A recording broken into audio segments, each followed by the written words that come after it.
Halos 50 taon na ang nakalipas nang itinayo ang Philippine International Convention Center o mas kilala bilang PICC. At kamakailan lamang ay pinangunahan natin ang muling pagbubukas nito matapos ang kanyang 6-month na renovation.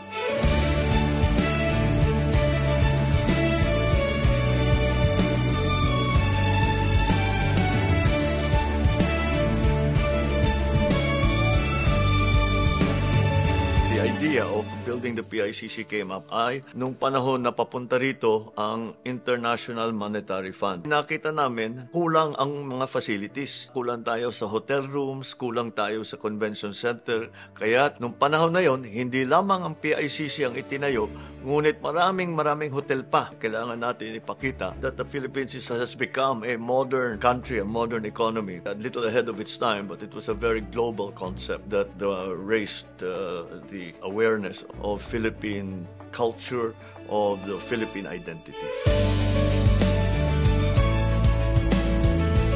Itong pag-renovate na ito ay kabilang sa mga paghahanda natin sa chairship ng ASEAN next year, 2026. Kaya marami na naman tayong bisita at panauhin na excited nang makita ang ating bansa.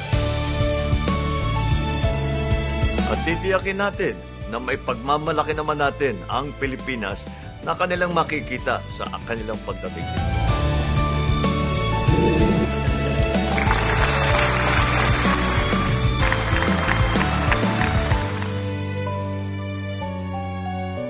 Tuwan-tuwa, sabi niya, meron pa siya, tinutokso pa kami. Sinasabi, aba, sino ba nagtayo nito? Di siyempre sasabihin namin, ma'am, ikaw ang naglagay nito. Aba, sabi niya, maganda ha?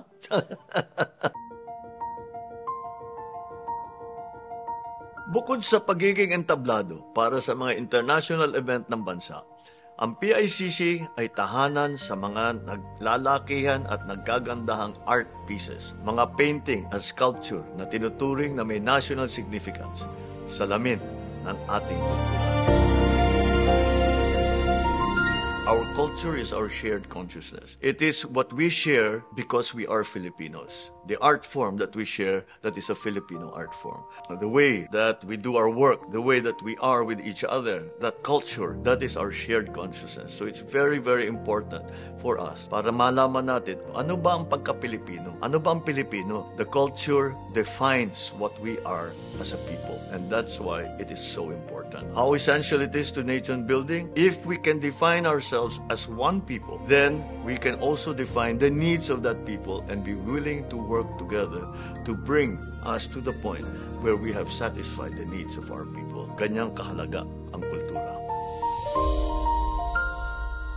Nakakatuwa na makita na maganda na naman ang PICC. Dahil napuntahan ko yan, hindi na malinis, hindi na maayos, hindi na maganda yung mga painting, hindi na linilinis. Ngayon naayos lahat yan, kaya nakakatuwa makita parang bago.